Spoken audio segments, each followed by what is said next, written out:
Hey y'all, welcome to the Devon A. Morris Unfiltered call-in show. Have a seat. Let's get ready. You have any questions? Come on, call in. Come on to that Discord channel. Do me a favor, get the unfiltered crew some finger snaps. We're ready to get started here. Mondays, 8 p.m. Every single Monday, we're here. I'm excited about it. Are you? Let's get this show started, y'all. The greatest Scrum show on earth.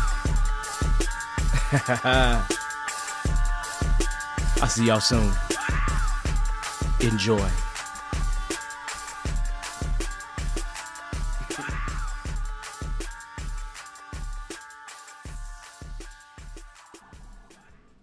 Hello, everyone. Welcome to the Devon A. Morris Unfiltered call-in show.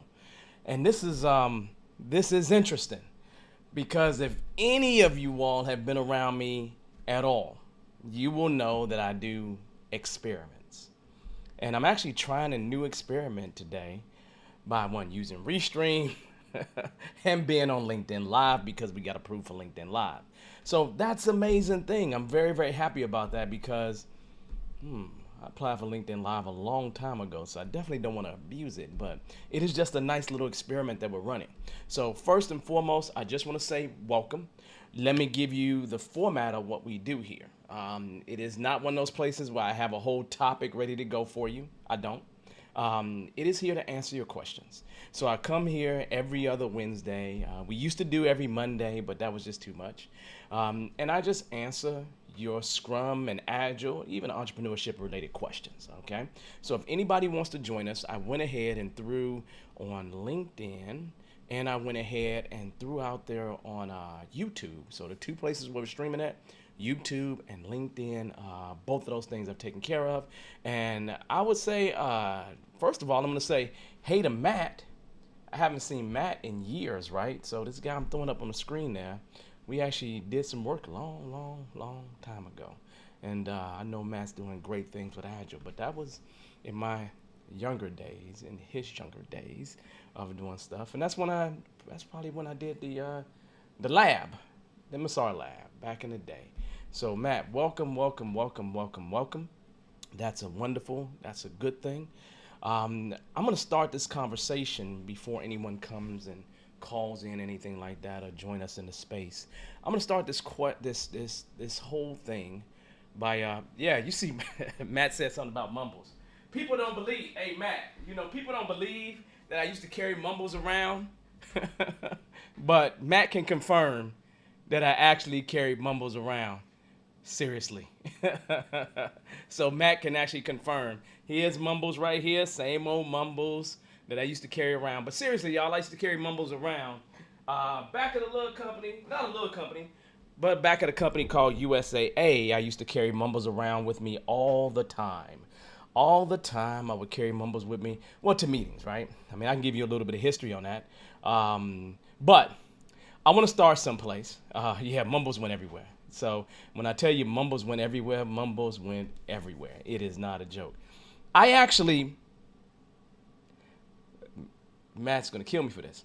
I believe, if I'm correct, back in the day, and Matt can confirm this, right? I actually bought. Now, I'm not supposed to say this, seriously. So what I did as I'm exiting USA back in the day, I bought a second Mumbles.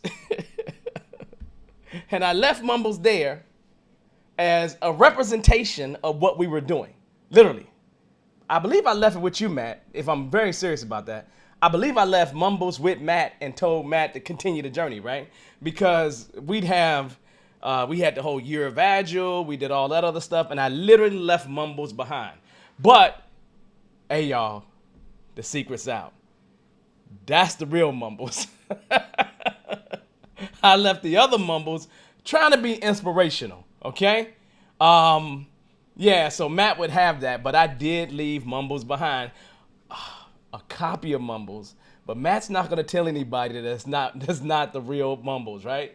Oh, Laura Gallagher, she has the Mumbles. Oh man, I need to come visit. That's what I need to do. Seriously. So, for those that don't know, okay, back in the day, I went to a little company in San Antonio. It's not a little company at all, called USA. And one of the things that happened is when I left, when I started traveling, my daughter, my youngest daughter, she gave me something to carry around with me for me to be safe, right? For me to be safe. And what she gave me was Mumbles. So I would take Mumbles and I would be in Capital One, for example, and I would take Mumbles wherever I was at in Capital One. So, my teams would be used to Mumbles, and then I take them to the various meetings that we would have. And so naturally, for those that don't know, I'm an introvert. So actually, Mumbles helped me a whole lot in terms of me leading meetings and acting like I knew what I was doing. Because I really had just been doing Scrum since 2005, and this was 2007. I started working out there. And then I went back to USA after and did the MSR lab, everything else. And so what happened is, we ended up, I went to USA, and then we had a good time. I mean, we did some great stuff. It's 2007, 8, it got kicked out the building. But when I came back, like 2 years later, we were having a little tough time, and then all of a sudden, everything went gangbusters. We did something called the Member Service Representative Lab, and then it just blew up from there. It really did. I was the Agile coach over the lab, and we just had a ton of fun. We kicked off this thing called the Year in Agile. Literally, I remember doing the Year in Agile. And like, we thought 2 people was gonna show up. Way more people than that showed up, right? Like tons of people showed up, right, to the Year of Agile. And then I remember my most proud moment during that year was I ended up in a situation where I remember too, you're just trying to pass things off to the organization, right?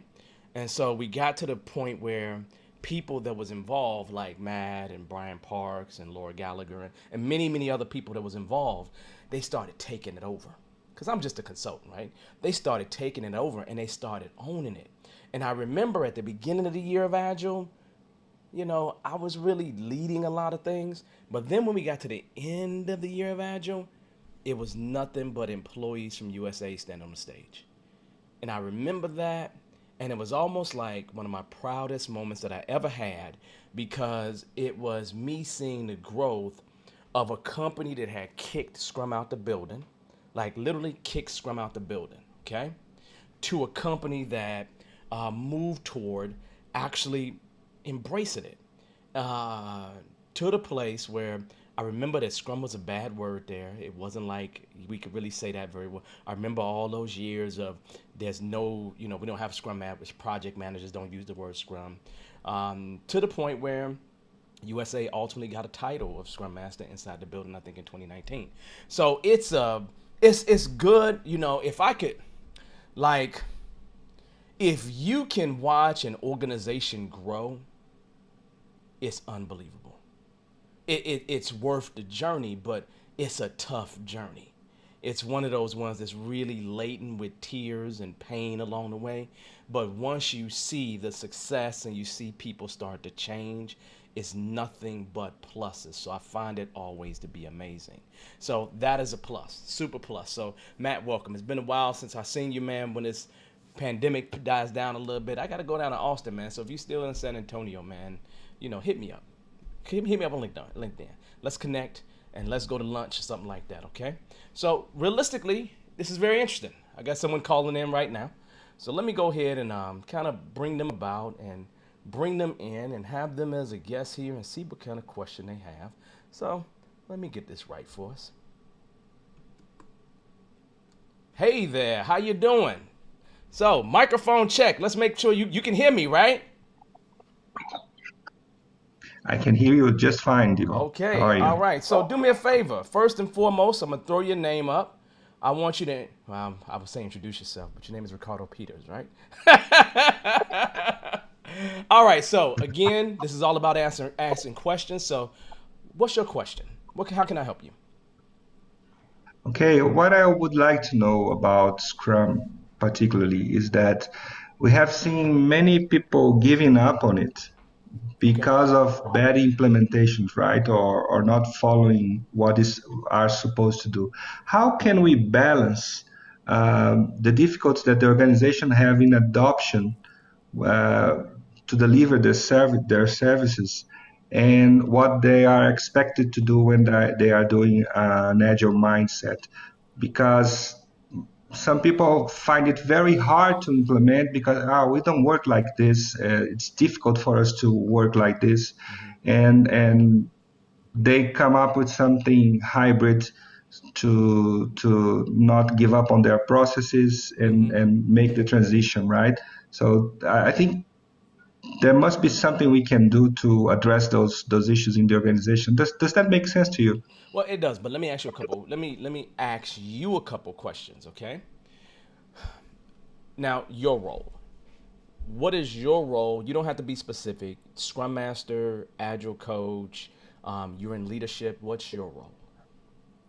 Oh, I'm in agile coaching. I'm an agile coach. I Okay. work with teams, Okay. and I know that the difficulties. I am very interested in your take on those issues. Because I get that a lot. Like we understand the need, but we simply, for instance, okay, we simply don't have time to spend that much time in a planning session. Okay. So So you let's say, talk through a few okay, things. if you're not planning, or you don't have time to plan, you have time to to not understand the work and not. It's just a few hours for 2 weeks, right? Hmm. So they end up getting it, but this thing about schedules and time, they find it difficult to adhere to this time boxes, for instance, right? Okay. And So we let keep me ask you a trying, but question. So Ricardo, real quick, if you were a member of the development team, would you be happy with the implementation of Scrum in the organization? um, yes, I would. So you would. Now, why would you be happy with the implementation of Scrum? I think because we are giving them more time to actually code Hmm. than spending on events or Hmm. useless meetings and so on. Okay. This is mostly in my situation the main complaint, right? I want to code. I don't want to spend that much time in meetings, so it works. So here's the question, right? You said you spent a couple hours in sprint planning. Could you get that down to an hour? The 15-minute daily scrum, can you get that down to 4 or 5 minutes? Is it really for them, or is it a status meeting, right? We run into those kind of problems, right? So now, is the daily scrum for them, or is it a status meeting? Oh no, I'm very careful about that. It's Okay, for them. it's for them. Yeah, Now, the retrospective, is the retrospective for them, or is it for everybody else? for them, The for them review, as is it well. for Yeah. them? Or is it for the stakeholders? I expect the review to be for the stakeholders. So that means that Part of the review is for the stakeholders, like the demo meetings, right? The part of the meeting that we are showing what we have developed, but mostly is more for product owner and the team to cooperate. the review is for the product owner and the team to cooperate. So now my question is, how engaged is the product owner? Um, I think in our situation here in Brazil, Devon, most of the product owners that I encounter are still learning how to be product owners. So we Okay. have a lot of issues there in terms of engagement and quality of stories and requirements as well. Okay. So now, here's the deal. The first statement I'll say to you is that the number one thing I tell most teams that people that aren't really that engaged in Scrum, they normally have problems related to delivery, delivery, delivery. Most people, they want to be successful. And when you have delivery happening, then everybody is usually happy. Okay? Because all your executives want is to see delivery happen. All everybody wants to do is see delivery happening because most of the time when delivery is happening, people want more delivery. Okay? So now, here's a good question, and here's an experiment that you should run.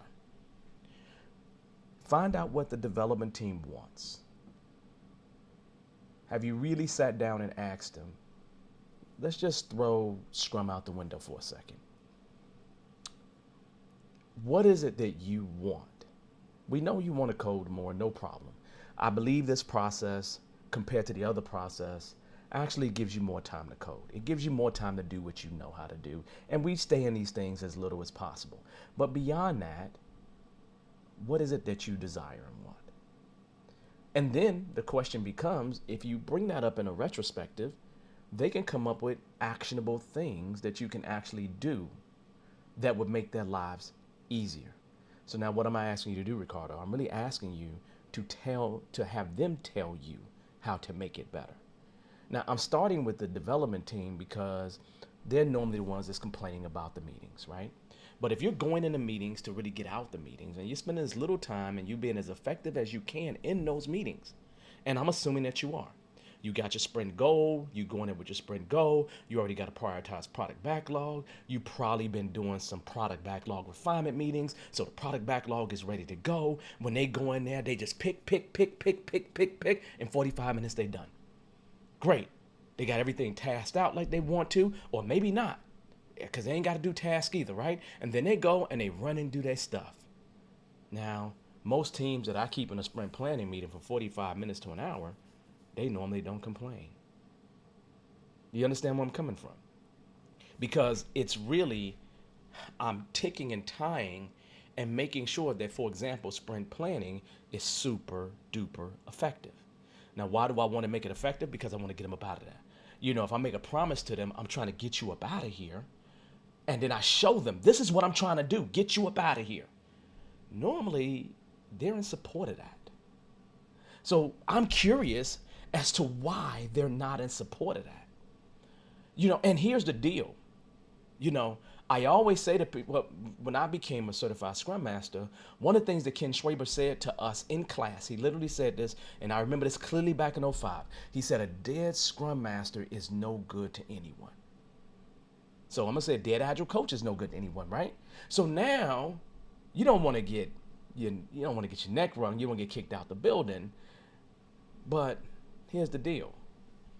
If you're an amazing servant leader, you're willing to sacrifice for yourself for everybody else. And normally for me, when I go in and I'm working with teams and I'm being an amazing servant leader, they normally are willing to put their necks on the line for me because they know that I'm willing to die in this organization for them. Does that make sense? I'm willing to put my neck Totally. A lot of useful insights. I'm not quite there as you relate the information. Is it really happening this way? No, we're not there yet, but I have But a this lot is of this is this insights is this is part from of your your work, talk. right? This is part of your work. Yeah. Because Yep. the statement is really when you get them in a room and you really look them in the eyes and say, hey, here's the deal. I'm here for you. I'm literally here for you. So tell me what I can do to make this easier for you. Tell me what we can do to make this easier for you, because it's not just about me. Because what I do is I do this and I do this and I do this to make it easier for you. So now, as you continue to pitch that to them and give that to them, now you got to start working with your product owner, right? Because 65% of defects originate from the requirements, right? Now, what am I doing? I'm trying to make sure that product owner's available more. I'm trying to make sure that I got requirements that are super as effective as they can be, right? Trying to have a product owner that's going to be engaged. So now, a lot of times, you know, I was joking with a guy named Matt here online because he was there at USA when I was there for my second stint when I had the MSR lab. And one of the things that I learned was how important a product owner was. Like having an amazing product owner saves you a tremendous amount of time because you're not cycling on requirements, right? You're not cycling on requirements. And then you're in a position as a developer just like, I got a question, but ain't nobody here to answer it. So now I'm thinking to myself, okay, All right, I got my development team. They're going. They're rocking. We're doing everything.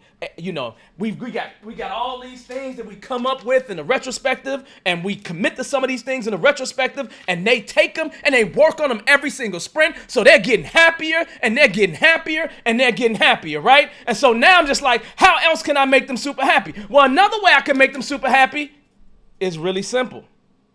I can make them super happy by having perfect requirements come through, right?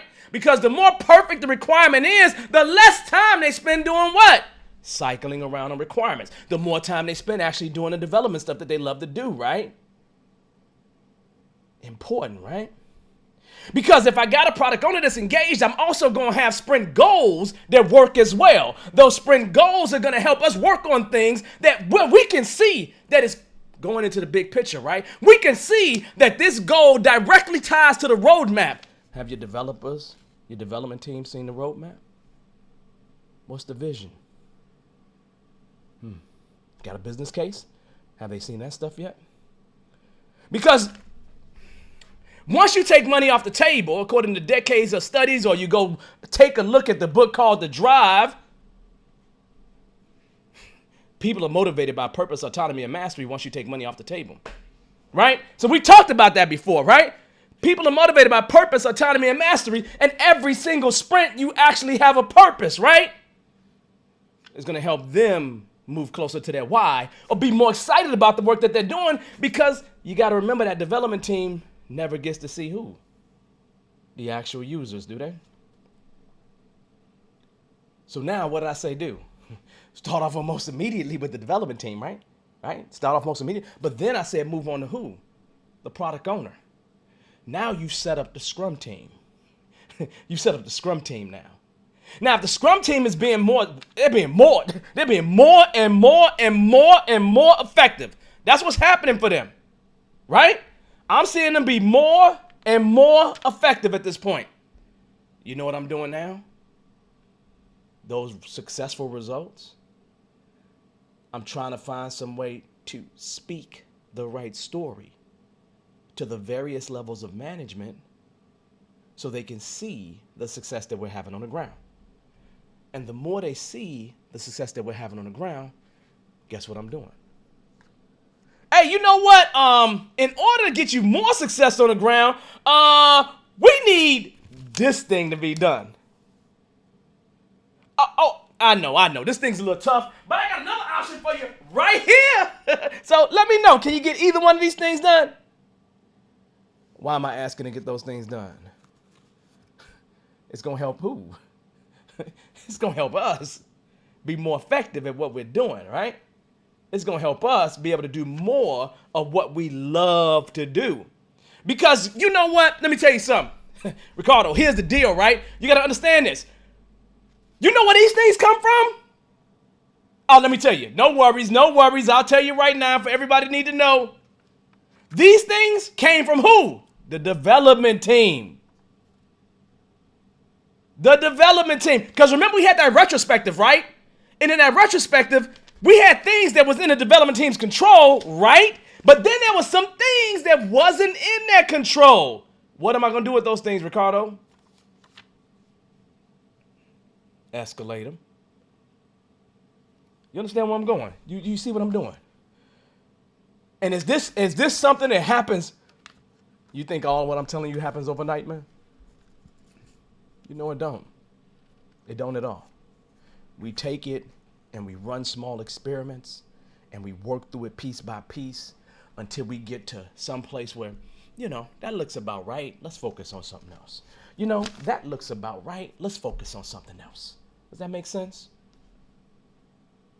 A lot of sense. Thank you very much.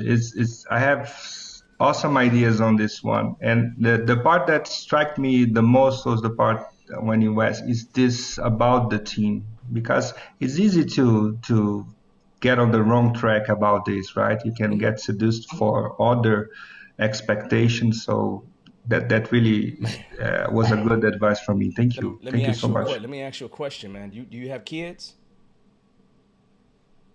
Is your life? I have one son. Is your life about your son? You know what my life is about for my development team?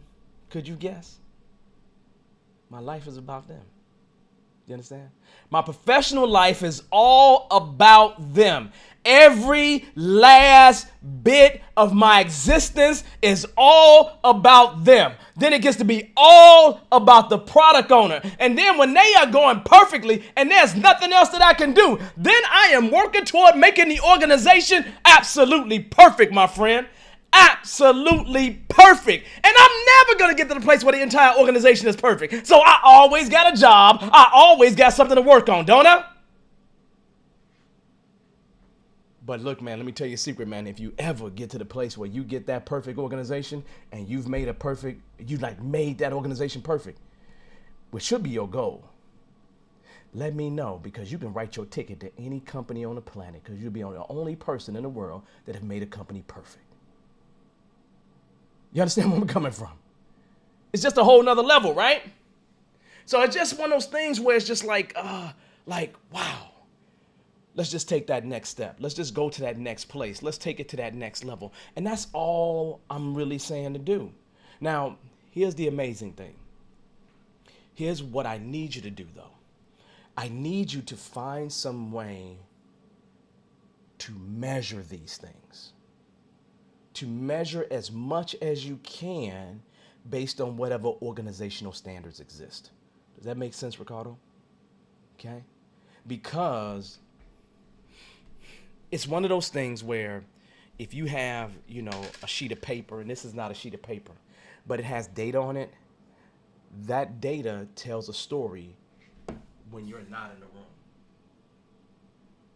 Does that make sense? And I need for you to be able to get some data to be able to tell the story that needs to be told. Because there's going to be some rooms that you're not going to be allowed in just because you're an agile coach, right? You just ain't got all the right positions or the right connections. And when they put this in the room, those metrics, you now have something that they can tell the story of what you all are going through without you being in the room. That's without any adding anything extra to it. That's without adding some perceptions on it. It's just the raw data, and that can tell a story by itself.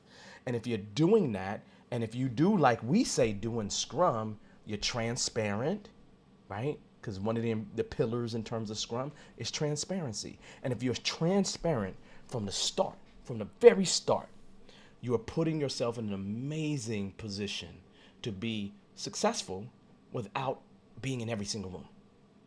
Okay? So it's super important to kind of blaze that trail and keep on moving forward. So yeah, so that's amazing. That's a good question, man. That's a good question. It's something that I always run into, especially when you're brand new to an organization. You're always going to run into that, right? But yeah, that's a good question. So anything else? Does that help? Yes, let me tell you a little bit where I'm coming from, Okay. because I brought you examples of coding, right? But I'm also trying this on organizations that are not coding at all. Yeah. Those are different teams that are experimenting with this. And in case of this one organization, they have very strict processes Okay. with timetables set up that must be respected. And if you uh, trigger something today, it's going to we have to wait 3 to 4 weeks to get a response and so on. So they have these processes, and they are trying to use Agile or Scrum in the middle of this. And sometimes it gets tricky because the work is not being done by the team itself, but they are more monitoring these triggers throughout the organization. So this is something I never encountered before in my experience, where the work is done outside the team, but the team is responsible for controlling how the work is being done, and they are trying to do this in an agile fashion.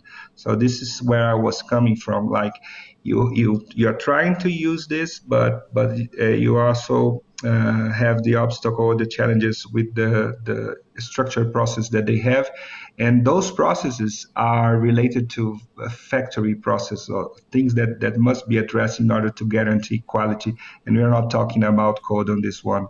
Hmm. But all the things that you said make a lot of sense to me. I got some very good ideas. I'd like to thank you. So just to give you more context, Well, okay? before you even give me any more context, I want to go back and what Tracy says here is accurate, right?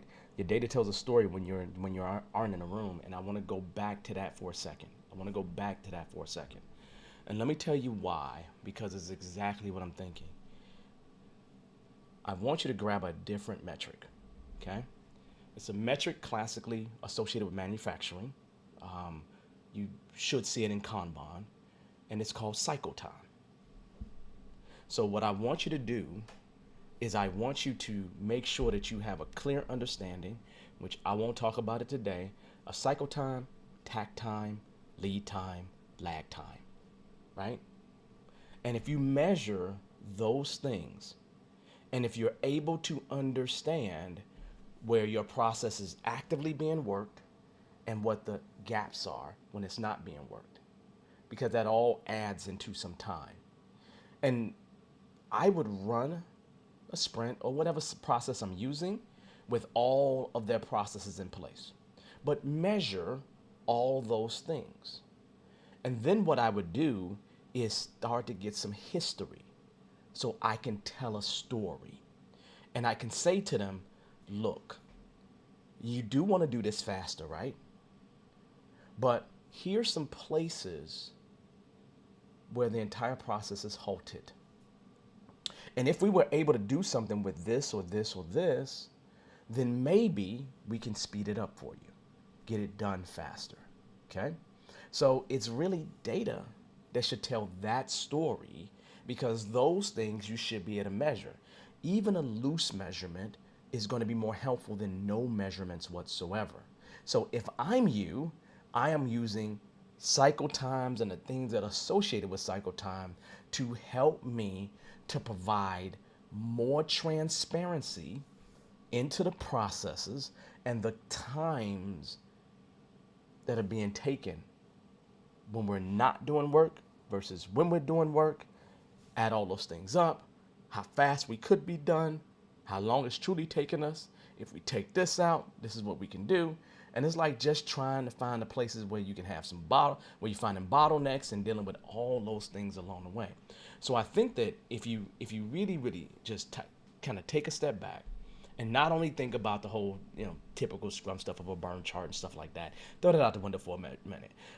I would be thinking more along the lines of things associated with Six Sigma, especially when you have, and I'm talking about metrics, lean metrics, Six Sigma metrics, metrics associated with manufacturing organizations, because you mentioned manufacturing. They would understand manufacturing metrics more than likely. So bringing up manufacturing metrics would be actually helpful for you. So that's what I would dive into. That's what I would dig into just a tad bit more if I'm you. Okay, and it's not difficult. Cycle time, tack time, all that stuff is not difficult for you to understand and get. Just start figuring out how you can measure those things. Okay, so that's how I would be thinking. Does that sound crazy? Not crazy at all. Thank you so much. Yes, those are great ideas. Yeah, that Yeah, work. it's just that you have to remember that my philosophy is Scrum is not designed to fit everything, right? Just isn't. And if you acknowledge that to be a truth, then you could say to yourself, hey, let me find another way to measure something. And that other way of measuring something is super valuable. So I Can I would tell definitely be thinking like that. can I tell you something about this that I found curious? Hmm. Uh, I got the other idea of manufacturing Hmm. that really works, that really resonated with me. But I can tell you that the part that they are doing using the Scrum really worked for them Yeah. in terms of because we are addressing the parts that they cannot do with manufacturing. Yeah. Those parts that are more unpredictable, you know, Yeah. and that they're getting very good results about this, like That's good. processes that took forever. Mm-hmm. Once we start focusing on moving them forward with the events, the Scrum events, and so on, they actually happen, and Mm-hmm. they things that did not have an answer, they Mm-hmm. start working well. So maybe a bit of both, but the idea of the data driven for me is a very good one. Yeah. I'll pay attention to that. Thank you so much, Yeah, I Devon. definitely would be. Good I to talk definitely to be you. thinking data driven. I'd be thinking using that data to create burn charts. I always use data with a release burn up chart. But really, just having cycle time is going to be more helpful for you. And if they understand that language, and you can find a way to incorporate a few of those things, you're going to have way more fun with them, especially if they understand that language already. So I would definitely be leaning toward things like that if I'm you. Thank you, man. Thank you. Oh, no problem, no problem. Any other questions, my friend?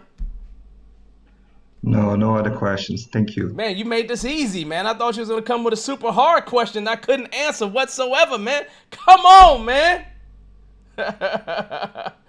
Ricardo Peters, I appreciate it, man. Have a wonderful rest of your evening, okay? You too, Devon. Bye bye. Thank you. Have a good one. Bye bye. All right, so that was amazing. Hopefully, you all understood the things that I was saying. I do want to just jump in and answer a couple questions that I've seen on the chat, just to follow through on that. Angelique, how long does it take to get your team where you need them? Um, it depends on the team, really, right?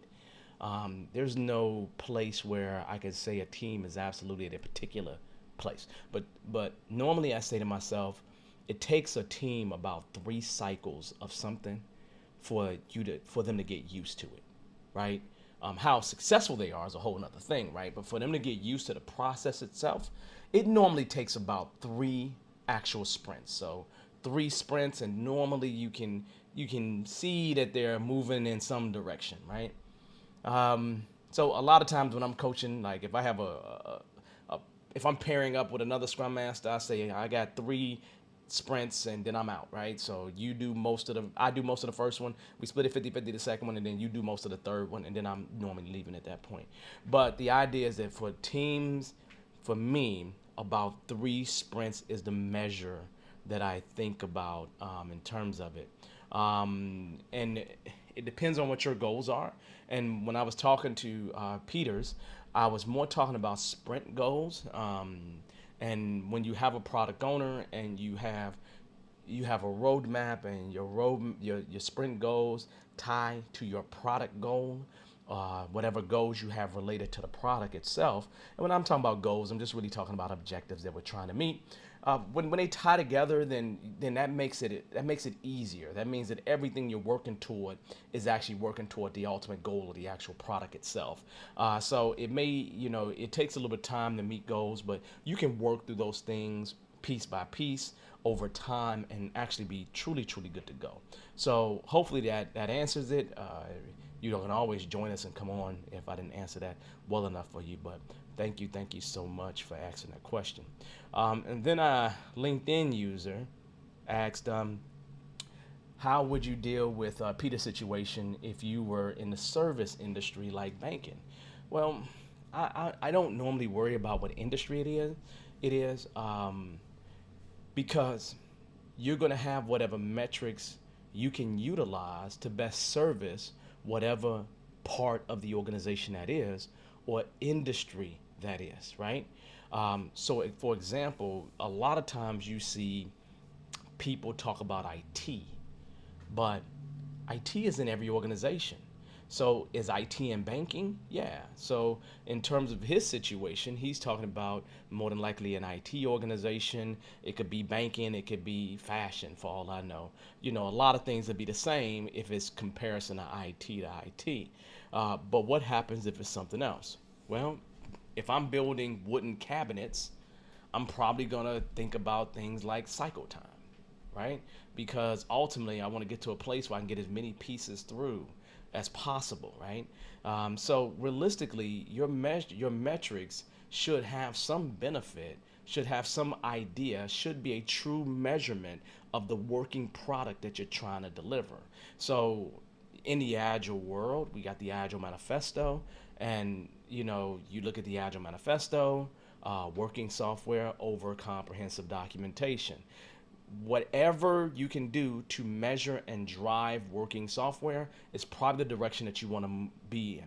The reason why I say that is because classically, whoever's doing work on the ground, they're going to do whatever it takes to meet the metric. And so you would probably want to have metrics that ultimately drive the behavior of the people on the ground in a positive way that get teams to truly team. So that would be a major plus. If lean metrics would work and help the team to produce better, then yeah, lean metrics might be a place that I would lean. But I would say to you, do it as an experiment. I would say try it as an experiment, because by experimenting, you're not diving all in on it. And when you don't dive all in on it, then it turns out to be, it's a good situation at that point.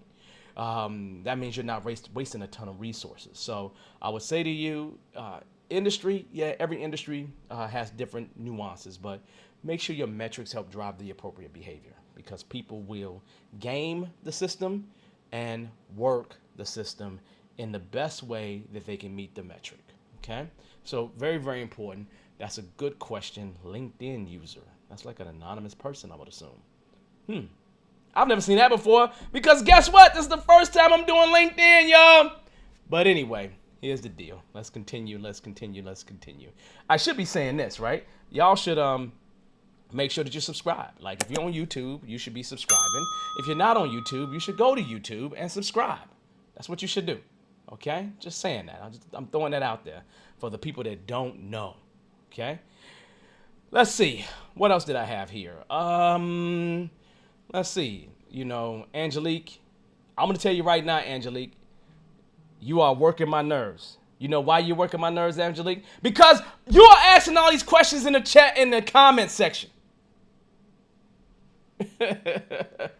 I'm just messing with you. You're going to ask questions there. I'm all right with that. I'm not going to get you for it, okay? So what I'm hearing is that you are motivated. You are motivating your team to meet their goals by reminding them that when they complete their individual task, it helps the team move on. Well, normally what I try to do is get out the way when it comes to their task. I'd prefer to give a team an objective and then get out the way and let the team do what it takes to meet the objective. That's what I would prefer to do. So, as I say in my classes, if I hire a plumber, I don't worry about the task that the plumber is going to do. I worry about the objective that they're trying to meet. And so, in meeting whatever the objective is, I get out of the way because they're the expert. And since they're the expert and I get out the way, all I'm worried about is them meeting the objective. So, I definitely am not normally in my situation worried about individual tasks that people are doing on the ground. So just an FYI for you. Now, I'm not sure if that's the direction that you wanted to take your question, but we're going to move on and talk about what else here. Let's see. You asked another one. Let's see. Does a Scrum Master do actual coding, or do they generally just manage the team? Oh, now I'm going to say, Angelique, have you taken a certified Scrum Master class, Scrum class in general? If you've actually taken that class, you would actually 100% know. And if you haven't, you maybe don't remember. But the idea is that the Scrum Master is not the one that's doing the work. Not classically. They're not the ones that's doing the work. So ideally, the Scrum Master is not doing the work, and the Scrum Master is not a manager, right? You want a self-organizing cross-functional team. So you're in a very different position. You're like a Gandhi or Martin Luther King in terms of being a servant leader. Okay, so that's super duper important. Okay, but they're not managing them. They're not a coder. Now, do you run into situations where the Scrum Master is a member of the development team and they're actually writing code, or maybe they're the lead of the team in terms of like a technical lead of the team? Yeah, I've seen that often, very often. So that doesn't surprise me to hear that is occurring. or to know that is occurring because it occurs. It just is facts, right? Especially when you're dealing with teams that are offshore. Because teams that are offshore, I just seem to run into that problem more often than with teams that are not offshore, right? So that right there is another one of those things. So let's see. But in terms of managing them, normally the management is outside of the Scrum team.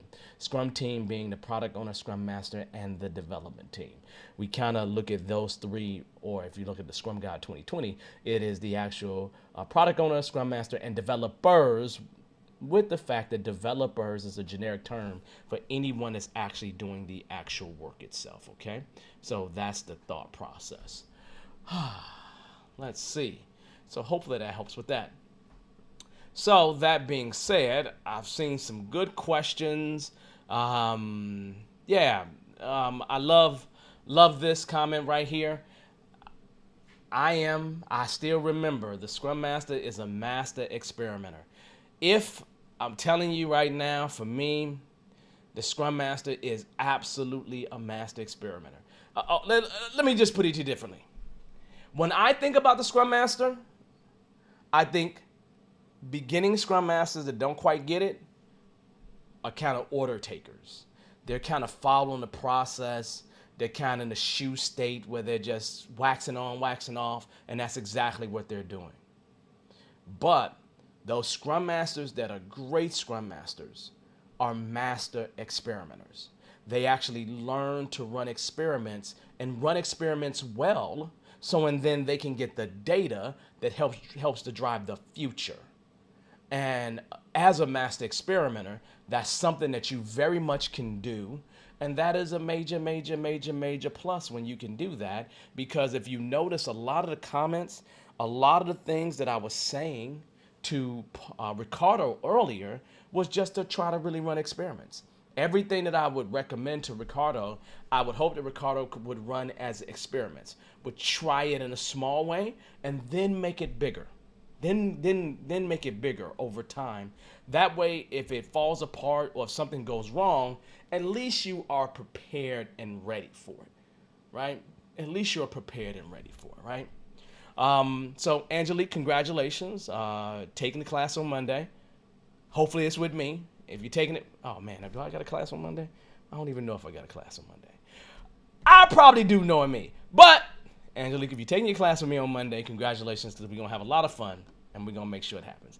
Anybody that's taking my class know that we actually do Scrum. We actually learn Scrum by actually doing Scrum on the ground. So, and then you actually, all you can do is copy what we did in class and you actually know it very well. So that is nothing but good stuff. Now, here's the deal. What I was going to talk about earlier, okay? It's interesting because one of the things that I do is there's still people on the planet that still have my phone number. I try not to give out my phone number, but there's still people that have it, right? So I had a guy call me today. Now I'm working out. I'm doing my thing, right? I'm working out hard. I'm working out really, really hard. I'm sweating, right? I'm about 45 minutes into, on my Versa climb. I'm 45 minutes into the workout. I'm knocking out an hour because I gotta climb like Mount Vesuvius or something like that. I don't remember which mountain I'm climbing, but that's what I'm climbing, right? So I'm like, I got 3,300 miles to go. Well, I'm at about 2,600. I got to get up to 33, and it calls me right in the middle of the workout, right? Now I answer it, right? And the guy asks me about ultimately figuring out about his next opportunity, okay? And really, there isn't a whole lot of stuff that I can tell you that's special about finding your next opportunity. But the question he had was, hey, I'm new to Scrum, and I'm looking for an opportunity now. Now, the first statement that I always make is, one, anybody that tells you no, it don't matter. You already don't have it. Or as I would say, you ain't got it already, so don't be hurt by getting no's. All you have to do is get to your first yes, and then you're good. And hopefully you can put yourself in a position where you have multiple yeses at the same time. If you can put yourself in a position where you have multiple yeses at the same time, then life is amazing, right? Because you get to make a decision on trying to get somebody to up theirs, or just you get to play around with things, right? So that's an amazing thing if that happens for you. Okay. But then the next question that they asked me was, did I have a website or any location for jobs? And the truth is, whenever I've had those things, I actually send those things directly to the Bearded Eagle list, right? Bearded Eagle on my personal list. I send that to the emails that we have and see if anybody is interested. I haven't done that lately, but if I see something that I think that people could take advantage of, I definitely will throw that out there. But normally I only put things out there that come to me personally, like somebody has said, hey, we want to have somebody come in and be a Scrum Master. We're not looking for a ton of experience. But then they end up getting bombarded by that kind of situation. So I really told them something really, really simple as well. Whatever you do, you're new to this Scrum thing, but the Scrum thing is not the first thing that you've been new to. Okay, I agree. You're new to the Scrum thing, but the Scrum thing is not the first thing that you've been new to, right? All of us have started a new job, right?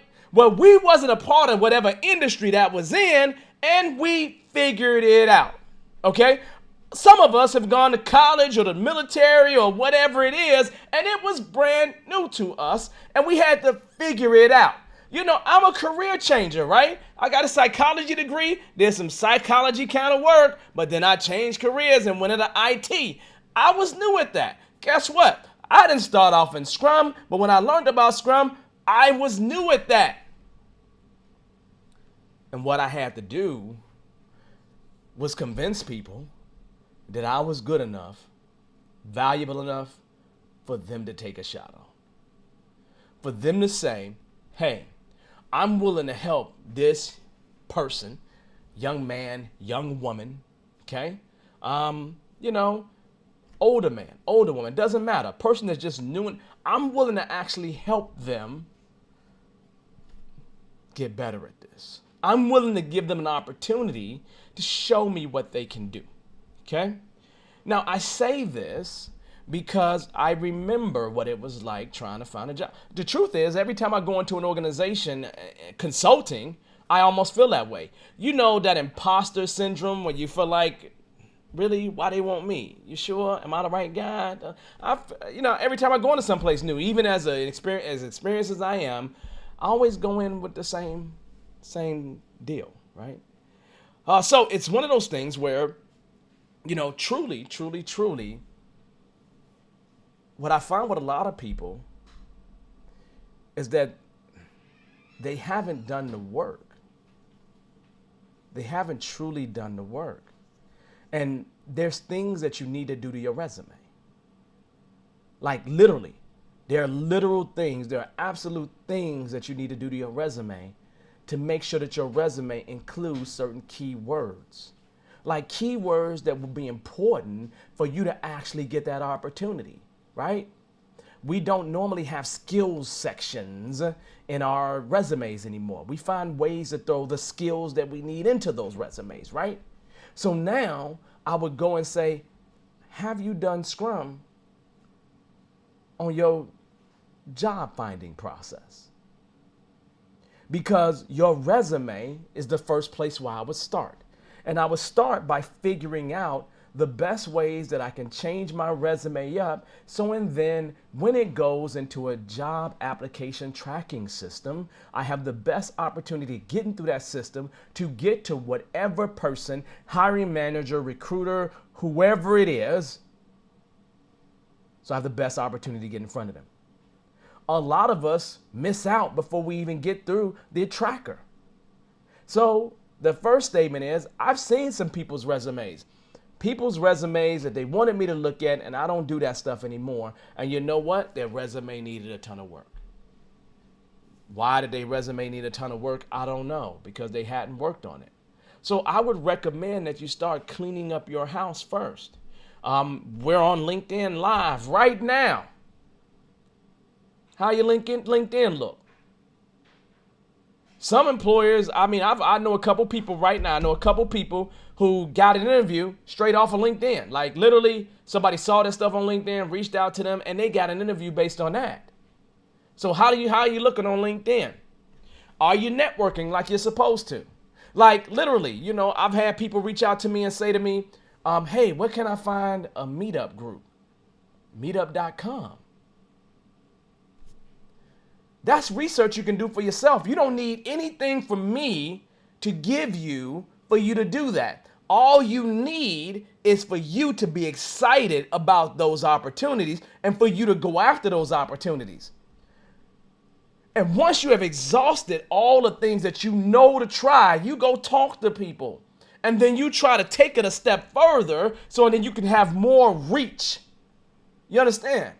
So finding a job, I ain't gonna say it's easy, but what I would say for a lot of people is that they're not doing the due diligence within their space to present themselves as the best opportunity that's available, as the best person that would go. Almost like you want people to feel like, literally feel like, look, if I miss out on this person, man, this is the best person I've seen. You want them to feel like they're missing out on something if they don't take a shot on you, right? So usually when I am looking for something, and really I don't anymore, right?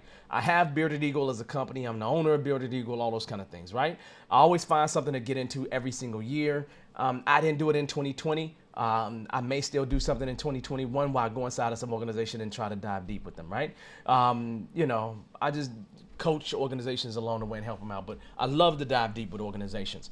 But, it's almost like one of those things where I really feel like I'm probably going to do this, right? I'm thinking about running an experiment where I go find a job.